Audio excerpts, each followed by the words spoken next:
জাতীয় পার্টির প্রতিষ্ঠাতা চেয়ারম্যান ও সাবেক রাষ্ট্রপতি হুসাইন মোহাম্মদ এরশাদের ষষ্ঠ মৃত্যুবার্ষিকীতে তার প্রতিকৃতিতে ফুল দিয়ে শ্রদ্ধা জানিয়েছেন দলের নেতাকর্মীরা। সকালে কাকরাইলে দলের কেন্দ্রীয় কার্যালয়ের সামনে এরশাদের প্রতিকৃতিতে শ্রদ্ধা জানানো হয়। এ সময় নেতাকর্মীরা বলেন, দল সুসংগঠিত হয়ে নির্বাচনের জন্য প্রস্তুত।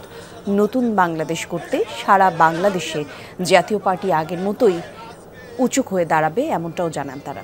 2019 সালের এই দিনে ঢাকার সম্মিলিত সামরিক হাসপাতালে সিএমএইচে মারা যান হুসাইন মোহাম্মদ এরশাদ। এ উপলক্ষে রংপুর সহ সারা দেশে বিভিন্ন কর্মসূচি নিয়েছে জাতীয় পার্টি এবং দলের অঙ্গ সংগঠনগুলো।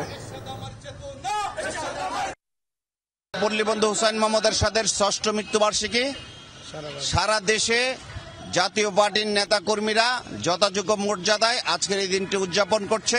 আমরা বিশ্বাস করি যে হুসাইন মোহাম্মদ এরশাদের এই ষষ্ঠ মৃত্যুবার্ষিকীর যে শোক, এই শোককে শক্তিতে পরিণত করে সমস্ত বাংলাদেশে জাতীয় পার্টি পূর্বের নেই আবার মাথা উঁচু